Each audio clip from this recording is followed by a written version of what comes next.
All rise.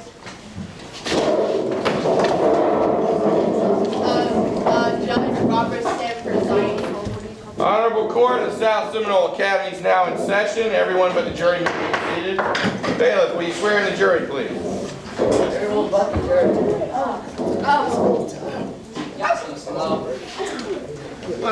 Raise your right hand. Do you swear that the verdict you'll give today will be based off the evidence truthfully? I do. You may be seated. Thank you, Bailiff. Say I do. I've checked the docket today. It looks like this is the case of Tinker versus Des Moines Independent Community School District. Are the attorneys for the petitioner or plaintiff present? Yes, we're present, Your Honor. Thank you. Counselor, could you please remove the backpack? Are the attorneys for the respondent or the defendants present? Yes, Your Honor. Thank you, Counselor. All right, this is the case of Tinker versus Des Moines.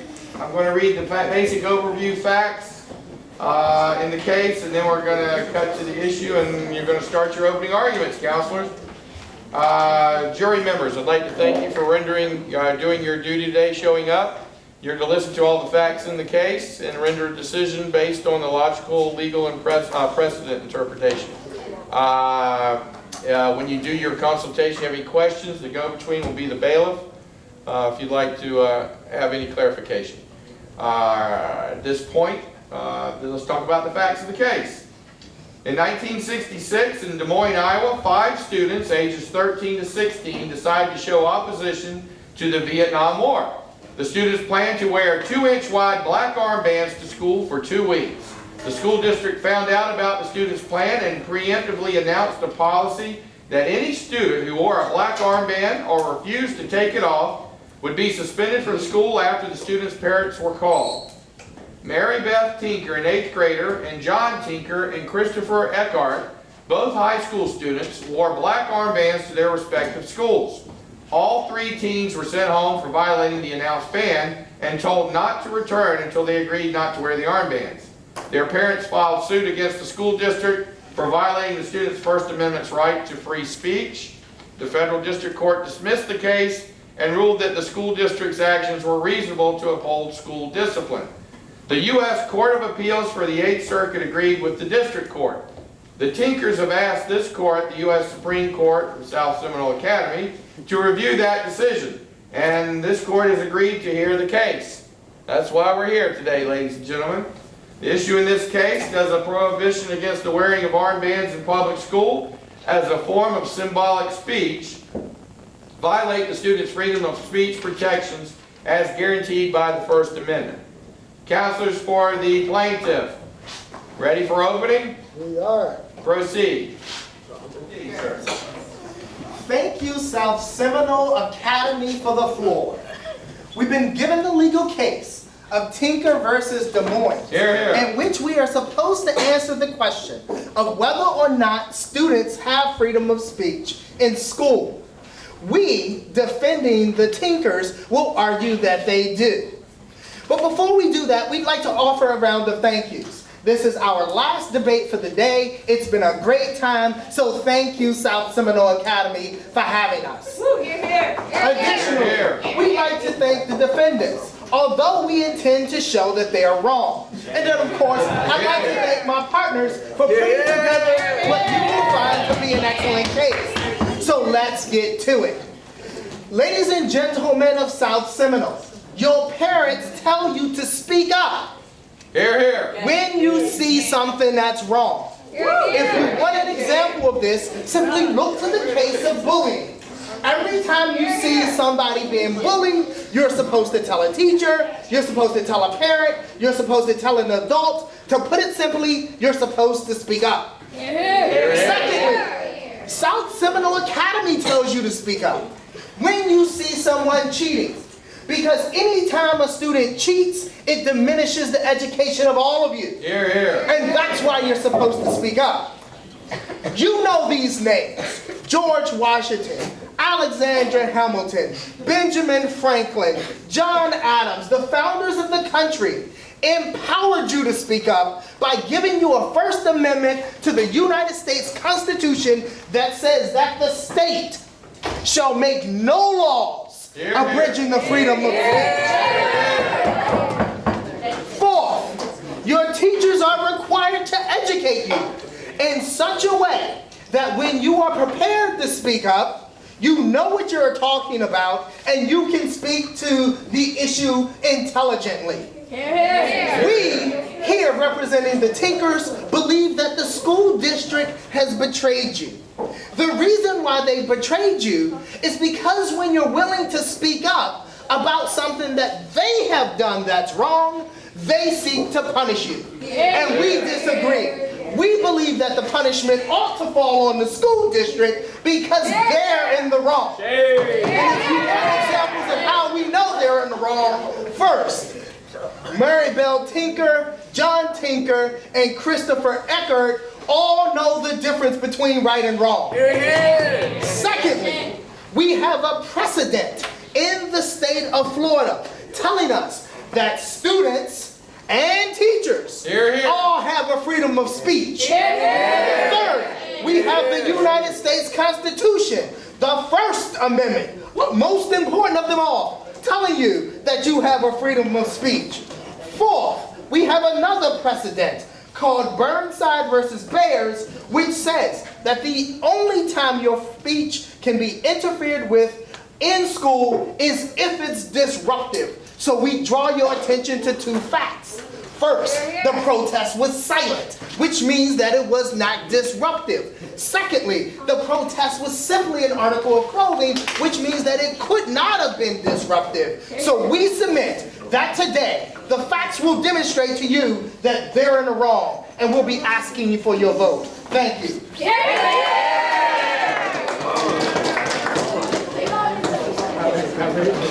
You ready to get it? You ready to get it?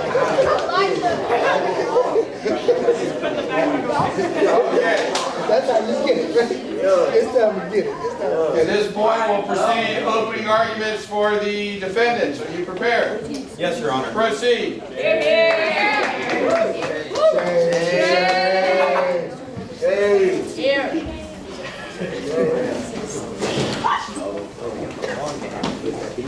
Your Honor, ladies and gentlemen of the jury, the plaintiffs in this case want to make this look like a cut and dry, black and white, right and wrong. But we on the defense in today's case are here to demonstrate to you that this is no such case. It is no black and white, right or wrong. Rather, we are dealing with shades of gray. And namely, we're dealing with the shades of gray when it comes to the actual exercise of people's First Amendment right to freedom of speech. So I'm going to encourage you all, while we're having this trial, to be skeptical of the claims brought by the plaintiffs. I want you to be skeptical in two senses. First, I want you to be skeptical about claims of absolute freedom of speech, because thus far, in their opening remarks, the plaintiffs have alleged that the Founding Fathers cared so much about freedom of speech that you have it at all times in school. This is peculiar to me, members of the jury. Namely, because the Founding Fathers themselves didn't think that the freedom of speech was an absolute right, and we will demonstrate that to you. But secondly, I want you all to be skeptical about the context behind the protests themselves. Namely, the plaintiffs want to allege that the Vietnam War is itself a black and white, cut and dry issue where it is unequivocally wrong.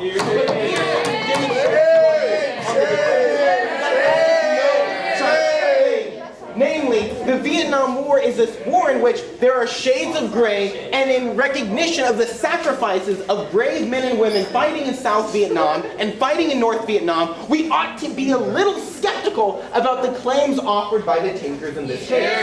Now, the core of our argument is going to be doing four things.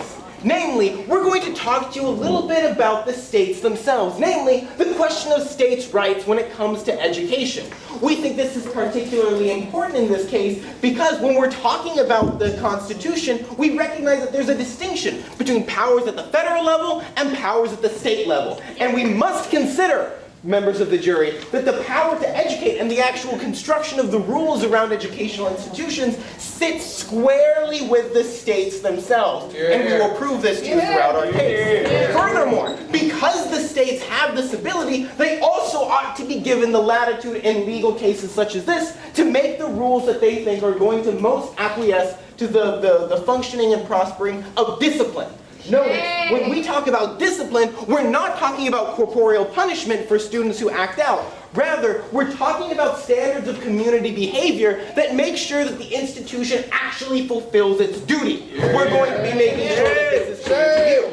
Because notice, the plaintiffs in this case talk about silent protests and articles of clothing. But I would ask you, don't you all have to follow a dress code? And why is it that you all have to follow a dress code?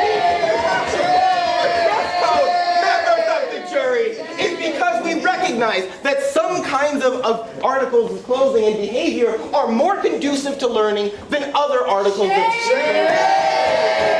That's what we're going to prove. Second, we're going to prove something even more important. Namely, that people under the age of 18, people who don't have full legal rights in the United States, who can't actually sign contracts themselves, ought not be considered in the same way as somebody else who is above them. Notice, the very presupposition of you being in school implies that you are learning, as the plaintiffs rightfully point out, how to exercise your civil liberties. We believe on the defense in today's round that we ought to first educate you, then put you out in society to exercise your civil liberties. Not the goal of a public education and put the cart before the horse. We on the defense squarely put the horse before the cart in actually educating you first and then sending you out into the world to exercise your civil liberty. Now, third and finally, we're going to talk a little bit about the war in Vietnam because we think that the plaintiffs in today's round have incorrectly assumed that you believe that it is unequivocally wrong. But once again, we have to acknowledge that there are people in the United States who made the decision to go to war in Vietnam, and there are unfortunately people who suffered the consequences of that war, and in acknowledgement of those sacrifices, we ought to be a little skeptical of the Tinker's claim in this case. Voting for the defense. Thank you. Thank you, Counselor. Thank you, Counselor. Yes, We'd like to call the principal of the school district in question. please proceed. Will the principal approach the witness stand? Bill, please swear in.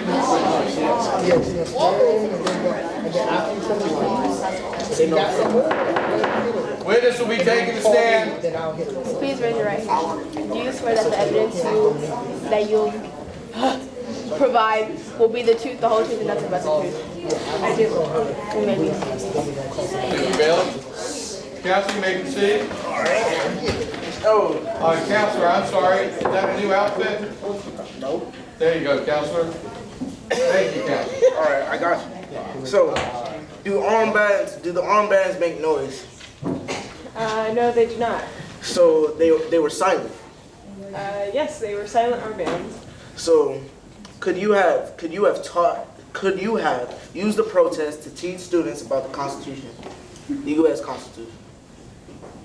That's an interesting claim. I think that there definitely is a distinction to be made on what is a productive form of educating students and what is not. And we feel that when students are sitting down in a classroom at a desk and paying attention to their teacher, they can get a lot more information than through some chaotic means such as protest. So, why did you suspend the students? We suspended the students because we believe that their actions cause a disruption to the institution wherein we can fulfill our obligations.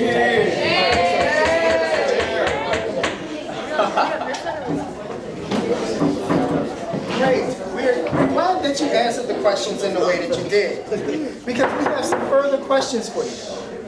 You said that the armbands did not make noise. Is that correct? That is correct. So they could not have been disruptive. Is that correct? I think that there's Objection, Your Honor. He's simply making an assumption. That is, he's begging the question about what he's trying to prove in this case by asserting that they were not redirect the question. He has to prove that. I think the objection is leading question, Your Honor, right? I'll redirect it. Thank you. Were the armbands silent? They were silent, yes. Thank you. I have a second question for you. The earlier question was, could you have taught about protest in the U.S. Constitution? So could you?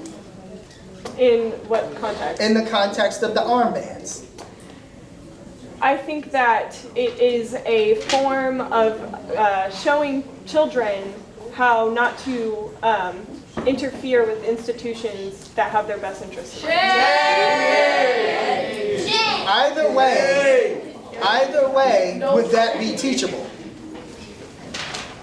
I think that it depends on what your definition of teachable is. Take them in the classroom, put a teacher in front of it, and let the teacher teach about the armbands, the protest, and the Constitution. Not if there are protests that are interfering with that teaching. The protest wouldn't go on all day. So after the protest, could they teach? Well, I told you that it would be a form of teaching them what not to do. That's so in fine. that Is way, that teachable? The protest would have to cease and not be on the grounds anymore before we can begin that teaching. Okay, great. I have another question for you. Do you disagree with the students protesting? Yes. So should we suspend you from the school? I think I've made my point. Your Honor, objection.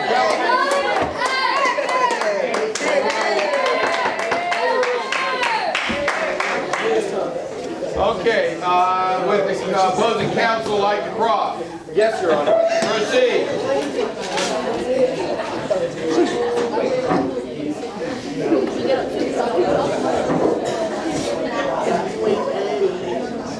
All right, everybody else, you guys need to quiet down.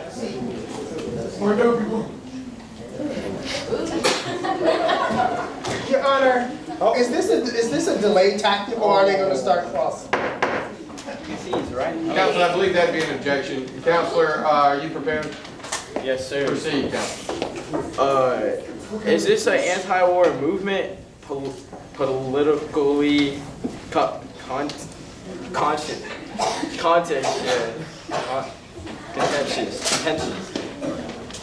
Can you restate the question? Is the anti-war movement politically contentious?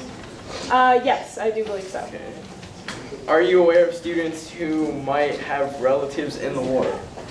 I am almost certain with the Objection, Your Honor. Yes, Counselor. Obviously, she doesn't know the answer to the question, so she's speculating. Objection, Your Honor. I'm going to overrule that, Counselor. We'll let the witness answer the question to the best of our ability. Would you like to restate the question? Were you aware of students who might have relatives in the war? my final answer to that is we do not know all of the ins and outs of the students' personal lives. Personal knowledge, Counselor. Are there heightened emotions around this issue? Yes, I do believe so, and I think that we offer proper facilities in order for these students to, in a proper manner, reflect on these feelings and articulate them in the best way possible. Okay. Given your expert knowledge, what the lesson would have been, given your expert knowledge, would the lesson have been productive? The lesson regarding what? The armbands, the protests. Would have been. Well, I can neither confirm nor deny we would have any sort of lesson on the armbands. Okay. That is all, Your Honor. Thank you, Counselor. Would you like to cross any more, Counselor? Yes, Your Honor. Proceed. So, is the official position of the school board of Des Moines, Iowa to be politically neutral on important questions that are affecting the body politic? I think it's less so that we are politically neutral in our teachings, but more so we are well-rounded in our teachings. We give Class, courtroom will pay attention to the witness's statements. So in other words, you're saying that when there is a contentious issue, like the Vietnam War is obviously a contentious issue right now, you try not to put your own spin or your own take on the actual issue because of its contentious nature. Is that correct? Yes, I agree with that. And so in light of that, I'd like to reframe the question the earlier counselor posed, namely, because of these heightened emotions, do you think, in your expert opinion as an educator, that a conversation about protests, the anti-war movement, and these armbands would have actually been productive in meeting the goals of the institution. I think that if the incident called for some kind of intervention, such as teaching these students of the repercussions of doing something like this, I think that that would be beneficial and we would carry something like that out. However, we'd like to keep the decorum of the protest very professional, and therefore it can't interfere with what we were doing at the school. Two final questions. Was it the official policy of the Des Moines Public School District to specifically sanction against these kinds of political protests on the public school campuses? Yes, I believe so. Second question. Does the Des Moines Public School District have sovereignty over questions about how they set up the rules regarding discipline, regarding teacher selection, and even some leeway in terms of the lesson plans themselves? Yes. Okay, thank you, Your Honor. No further questions. Thank you, Counselor. We have no further questions, Thank you, Counselor. Witness may step down. but we would like to call Mrs. Tinker to the stand. Proceed. Okay, Mrs. Tinker, what is it? Okay.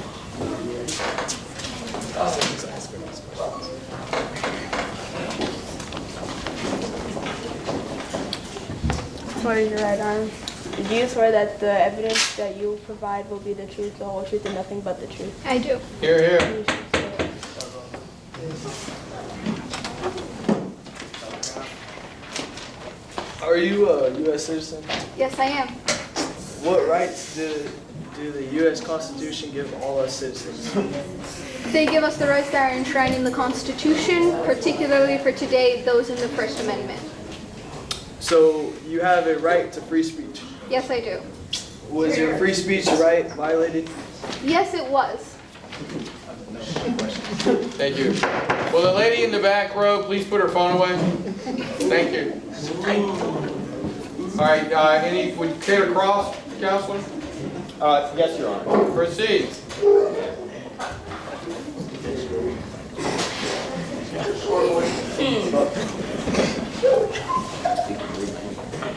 Was there a backlash to the armband? Yes. What was some of the concerns voiced by students? There was backlash from the school district. However, from the other students, there was no such backlash that I experienced due to the fact that I was silenced or not allowed to continue protesting before any other conversation could be started. Were all students aware of the purpose of the protest? All other students in the school district? I don't think so. However, I don't have any knowledge of any other students' knowledge. No further questions. Thank you, Counselor. Counsel? May I approach? Thank you, Your Honor. Of course.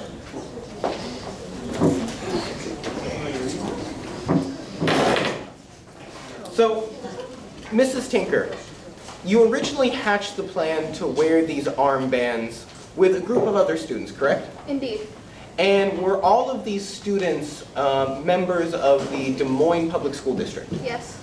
And were the students aware of the concerns voiced by the public school district about the wearing of the armbands? Not before we wore them. Are you telling me that they created a policy before you had even worn the armband, specifically citing your desire to wear armbands? No.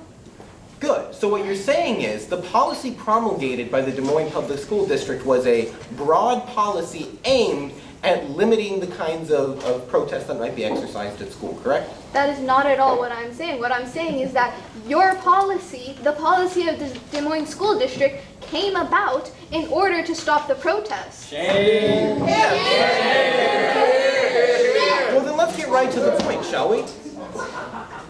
Does the Des Moines Public School District have the legal license given to them in order to make policies regarding discipline? Yes, they do, though should they? Possibly not. Do you have a dress code at your school, Ms. Tinker? Yes. Do you do things like go to class at a particular time and face repercussions if you fail to go to class at that particular time? Yes, Do you have to get certain grades on assignments in order to be considered in good standing in your public school district? indeed. Do you learn in your public school classes things relating to, say, the ability of students to protest? Yes, we do. Give me an example. For example, we learn about the Constitution, our First Amendment right. For example, we do not learn anything about class schedules or dress codes in the First Amendment right, though we do learn we have a right to protest. Now, Ms. Tinker, this is interesting. This is interesting. Because you say you have a right to protest, but do you have an unlimited right to protest? That is, do you have a right to protest under each and every condition in the Constitution? No, I do not. However, I do not see how the conditions of being in school would stop me from protesting. Perfect. So you accept that there are certain reasonable limitations that are placed on your constitutional rights, particularly those found in the First Amendment, given some particular context. Is that correct? Indeed. Fantastic. So let's get to the actual point of this context. Namely, is there a war going on right now? Yes. And- Though calling it a war may not be the best way to go about it, considering there was no declaration from the Congress. Are American but- servicemen dying overseas? Yes. though Are they those shouldn't. American servicemen coming from your community and communities from all across the country? Yes. Fantastic. And do you think that in wearing an armband, there might be other people in your school or in your school district who might recognize that as potentially offensive to those loved ones who are either overseas or who have passed away serving the country overseas? Yes, they might. However, they would also be missing the point. First of all, they would be missing the point because we are saying the war should have never happened in the first place, and they would still have their loved ones with them. And secondly, we are saying... On that point, Ms. Tinker, what is... May I continue? Your Honor? The council will ask the questions and the witness will answer them. Council, proceed with questions. Thank you very much, Your Honor. Is the purpose of a public education system like the Des Moines Public School District to get you to actively protest? That is it part of the institution of public education to have students protesting? Based on the fact that they stopped me from doing it, probably not. Good. Would you consider that the obligation of the Des Moines Public School District is to educate its citizens and educate its students? Yes, I do believe it is to educate the students, and I do not see how that education would stop the exercise of free speech. But Ms. Tinker, didn't you yourself just acquiesce to the idea that there are other students who have grave concerns with the notion of you wearing armbands because of the politically contentious and personally contentious nature of servicemen fighting overseas, particularly those servicemen who are related to the very students that you sit in your classes with? Are you now contradicting yourself? I am not. If the counselor had let me finish my point, then the counselor would know, and if they had understand my previous answer, they would know that I'm saying that all protest involves offending someone. It doesn't matter. Someone else being offended shouldn't impede upon my right to protest, and the fact that they are being harmed by the Vietnam War means they should in fact be joining my cause and wearing these armbands. One final question.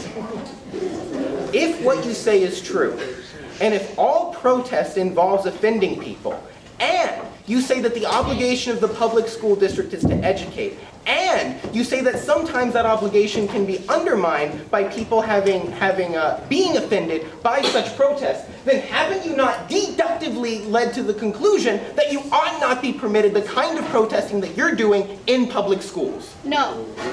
No further questions. Thank you, Counselor.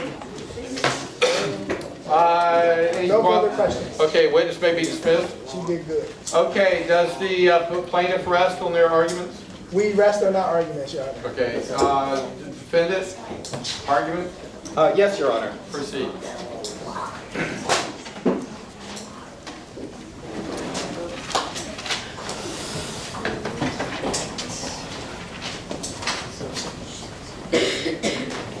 Once again, I'd like to remind the audience that you're allowed to say "hear, hear" if you agree, and "shame, shame" if you don't. Your Honor, members of the jury, the core question that we have to answer today is, to not does the First Amendment extend to public schools, but what reasonable considerations might school districts be able to levy in order to maintain discipline and maintain their obligation. What the plaintiff and the respondent are arguing about in today's round is not even a question of the First Amendment.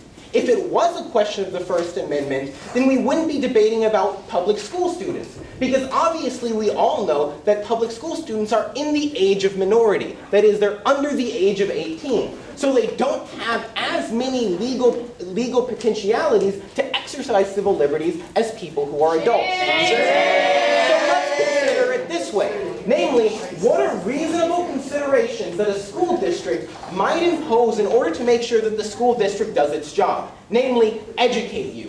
First, let's talk about why the school district actually has that right.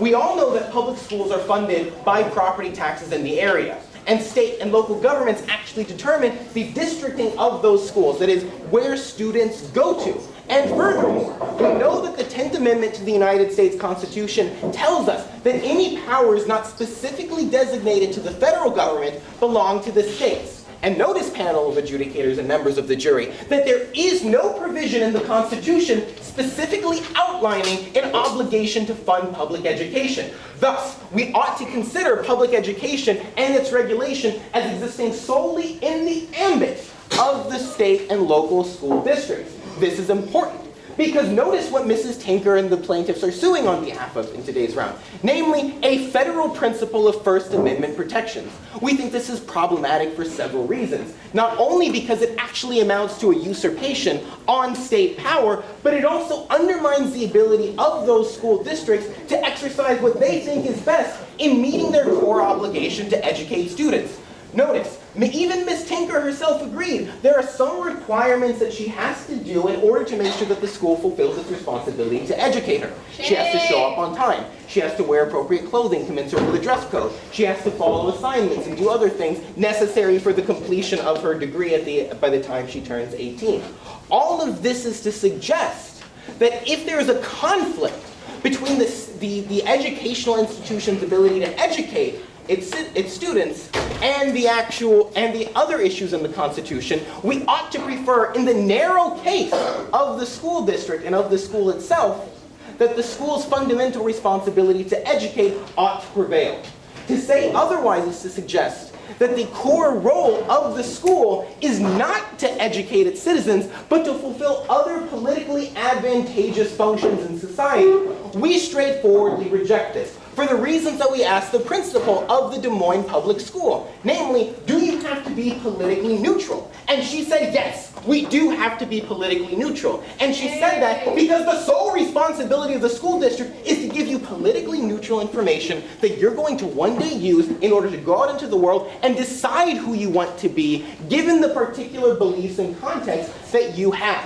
And we would submit to you, for the last time, members of the jury, that the war in Vietnam is a gray area. There are heated feelings on all sides, both the pro-war movement and the anti-war movement. For the same reasons that Ms. Tinker thinks it's self-evident that you should all be in the anti-war movement, many people in the pro-war movement think that the existential threat of a socialist takeover of Indochina and later on a socialist takeover of the United States would so imperil the civil liberties of people in the United States that we ought to do whatever it takes in order to protect those rights by first acting overseas. All of this is to demonstrate to you that it is not as cut and dry as Ms. Tinker thinks it is. Namely, there are heated feelings, and in the case of those heated feelings, if we allow people to exercise the kind of protest Ms. Tinker exercises, we're going to undermine the ability of the educational institution to fulfill its fundamental responsibility, that is, be a politically neutral body that actually does its job and educates you so you all can go out when you turn 18 and make your way in the world and decide how you want it to be. Thank you.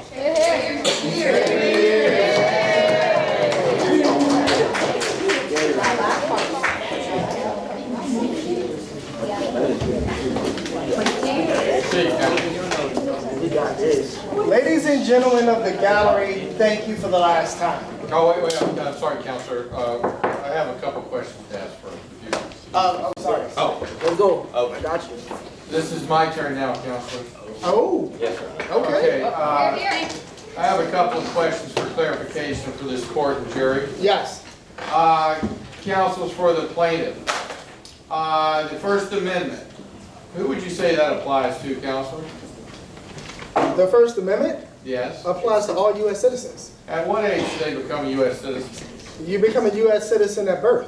So, That's the 14th Amendment to the U.S. Constitution. So when do your It establishes protections national take place?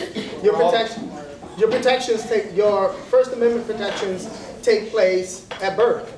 And the difference is they're balanced with competing interests. So sometimes they're balanced with the competing interests of parents. Sometimes they're balanced with the competing interests of the state. But if we were to allow that you all had no constitutional protections, that would mean that your parents would be able to do anything they want to you, and the state wouldn't be able to stop them. We think that's the wrong position to take. Objection, Your Honor. Yes.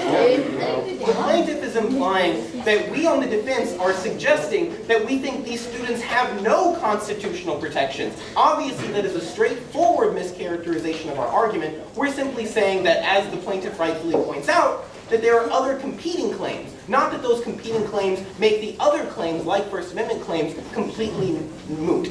So, Counselor, for the defendants, you would agree that there are limitations on speech? Yes, Your Honor. And would disruption be one of those conditions? In the particular context of a public school environment, because of the role the public school has to take in the civic order, yes, Your Honor. Okay, Counselor, for the plaintiff, wearing a black armband, would you consider that a silent protest? Yes, I would. If your client could, or a reasonably prudent person could determine that there would be a major disruption, as in with the concept of fighting words, Good.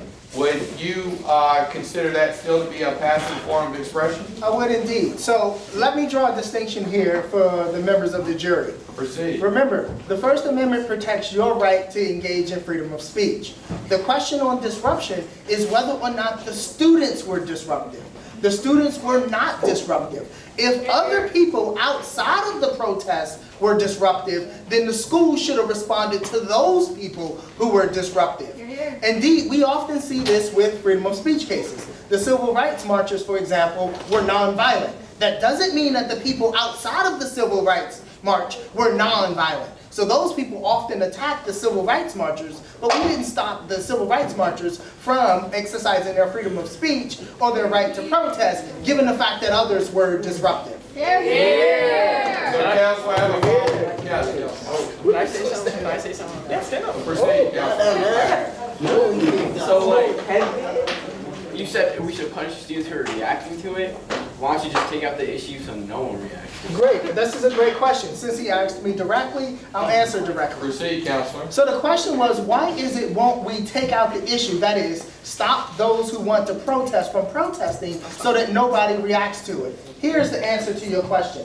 Because if we took out the issue by stopping people from having their constitutional rights, none of you would have constitutional rights. So let's walk through some of those constitutional rights.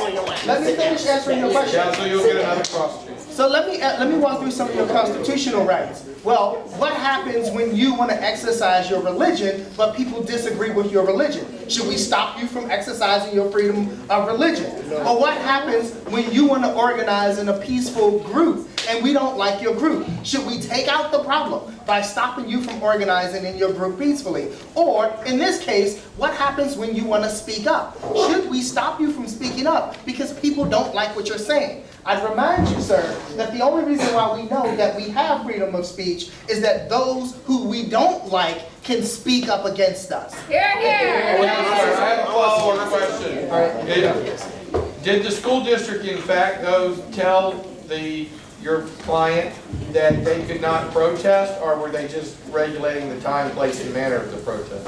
Okay. Oh, no, I want to say yes. Okay, good. So with the school district, this is a great question, because this is a question about how you might be allowed to protest.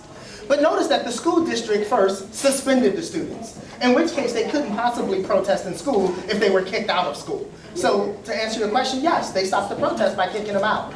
And secondly, they told them that they can't come back if they wear armbands, which means that if it's a protest about wearing armbands, by necessity, they can't engage in the protest of wearing armbands if they can't get back into school. So the answer to your question is yes. They stopped this particular protest. But did they stop your client from protesting off campus? No, they didn't stop them from protesting off campus. But the question of this case is whether or not students have the ability to protest in school.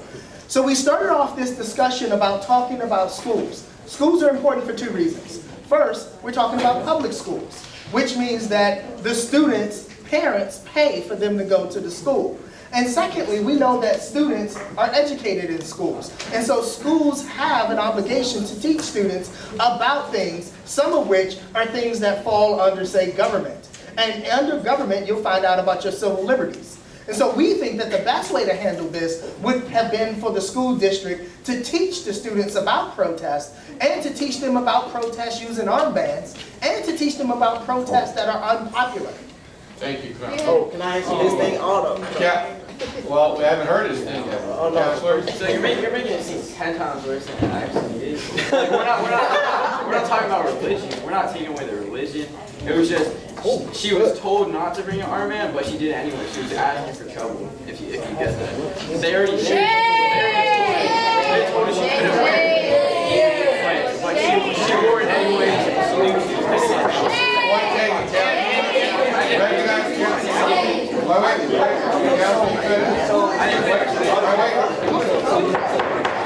Order in the court. Order in the court. Defense counsel has the floor. Go for it. Awesome. I don't know where you got religion in this, but we weren't preventing religion or anything. It was just a tiny little argument that caused a huge disruption. And it was just completely ignored because he thought that the other people were the problem, not her. Thank you, Counselor. You have another cross. All right, so I want to say something about that. You said, I'm sorry, Counsel.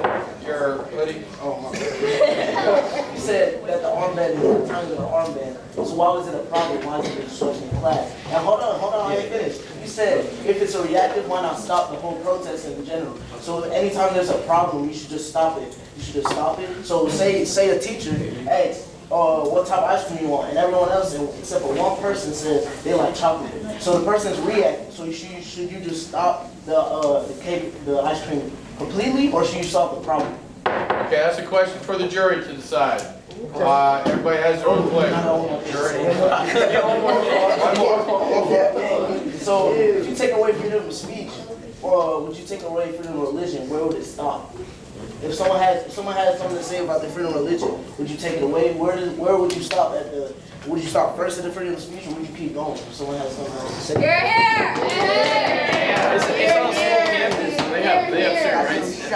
They have certain rights to stop. Yes, but it was causing a problem. So like she said there was no point in having a war. If you remember that, and like people died in that war. So they died for nothing. And like that I see how people can take offense to that. They can get really mad. Thank you, Counselor. I have a question directed to the defense counsel.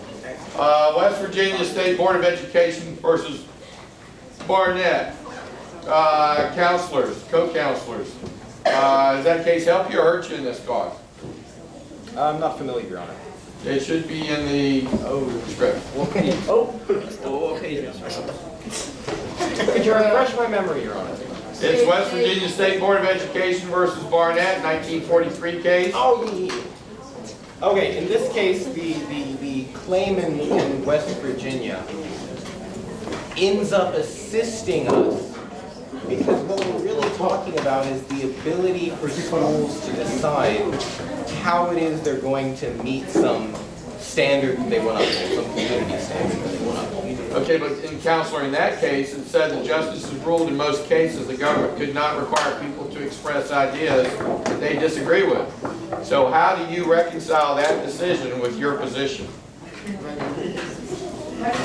You have the actual verbiage of the case in your precedent, if that would help counsel. Okay, so the fundamental question isn't about...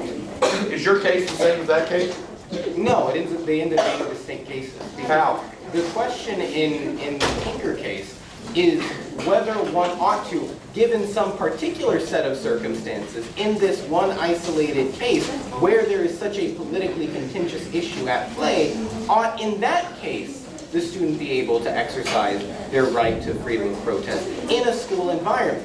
What's important to note in terms of distinguishing them is the West Virginia case was neutral as to the particular context of whatever is going on with the exercise of those rights or the exercise of those ideas. Okay, Counselor, and this current case is a freedom of what case? Freedom of protest, freedom of speech. And the case in West Virginia was what kind of freedom issue? Freedom of speech. Freedom, or more fundamentally, a freedom of conscience. And religion? Yes, sir. Okay. All right. Okay. So at this point, I think the sides have made about enough arguments that they can make due to time constraints. I think we'll proceed with closing. Okay. Counselor? Yes.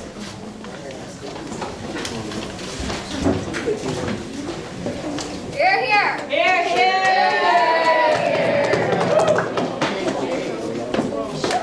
This court is biased. Thank you, South Seminole, for the floor for the last time. It's been great arguing this case in front of you. I would submit a few things for you. The first thing I would submit to you is this. You've heard a lot from the state about its role to educate you. I would submit that maybe the state needs to go back to school, because it seems to me that they have a versus Florida decision in which you have a right to protest in school. And secondly, they have missed the Burnside decision, which says that as long as what you do is not disruptive, then you have a right to do it. It seems to me that clothes don't make noise. And since you were simply wearing armbands, they ought to be supporting you, not punishing you. Which brings me to the second claim you would have heard from the state. The state tells you that they are politically neutral. In fact, they tell you a lot about being politically neutral. We think this is a smokescreen. The reason why it's a smokescreen is because they actually punish the students. And it seems to me at the point at which they punish the students, they have punted away their political neutrality. You can't both punish students and be politically neutral. If they wanted to remain politically neutral, then they should not have punished the students. So we disagree with this claim about being politically neutral. Now let's get to the most important part of the matter. That is whether or not you ought to be allowed to speak up. They tell you that you have to wait until 18 to speak up. If we allow that to continue, they'll tell you to wait till 21. If we allow that to continue, they'll tell you to wait to 25. The point is this: you must assert your rights under the U.S. Constitution, otherwise they will be trampled. In fact, you learned this from the founders, who asserted their rights, and then they turned around and gave you a right to free speech. So I say speak up. Speak up when you see somebody bullying. Speak up when you see cheating, and speak up when the school district does something to you that's wrong.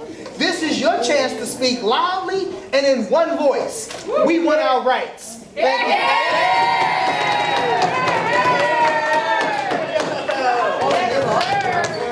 I was a cave. I didn't know you were Yo. I didn't get another closer.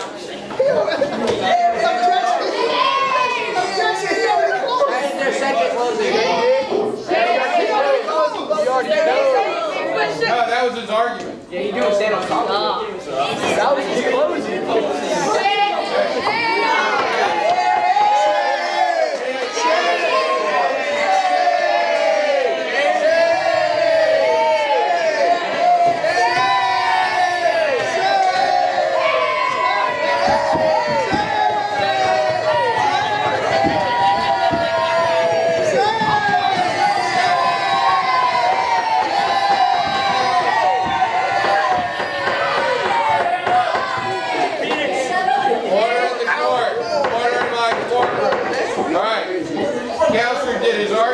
And my understanding is now it's his closing statement.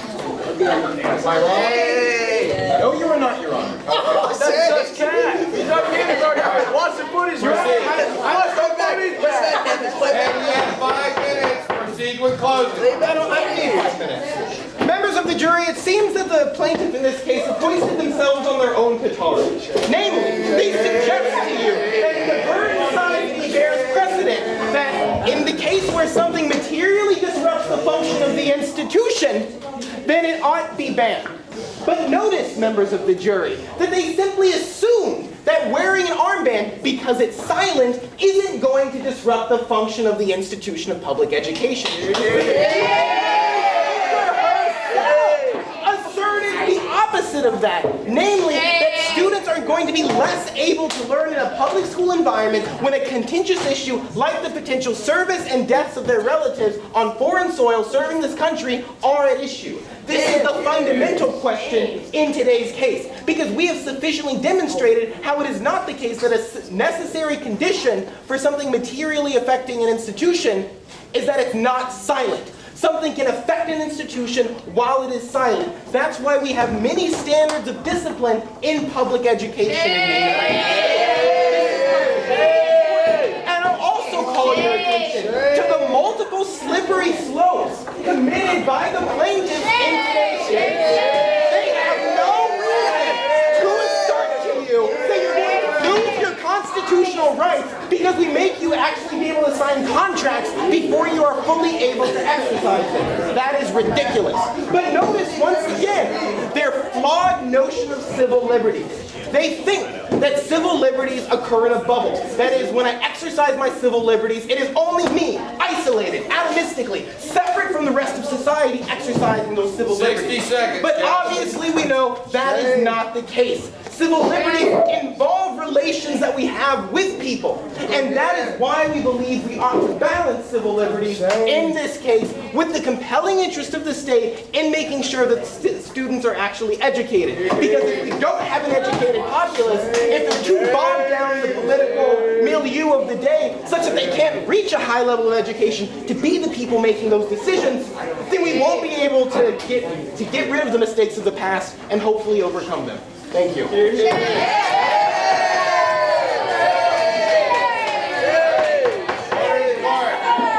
for time constraints, at this point we'll proceed with jury deliberation. You'll deliberate in place. Jury foreman, please poll your jurors and find out what the verdict's going to be. Yeah, man. Oh, so you got judge. Yeah, judge. Jurors, you find either in favor of the plaintiff, Mary Beth Tinker, or you find in favor of the defendant, United States. Oh my God. I'm sorry. But you like me. Tinker is the first desk, and the Moines School District is the fourth second. We ain't done it. All right, go ahead.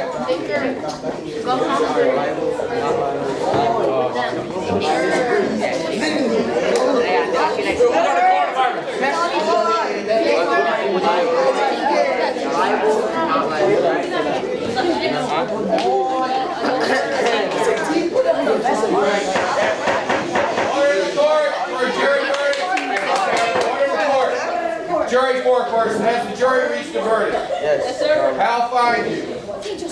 Liable. Who is liable? Who's going at which table?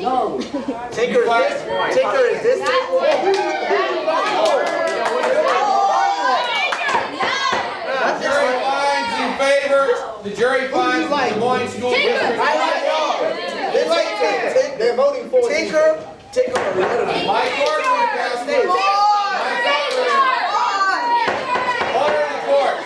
the jury finds that the school district of Des Moines liable for infringing upon the constitutional freedom.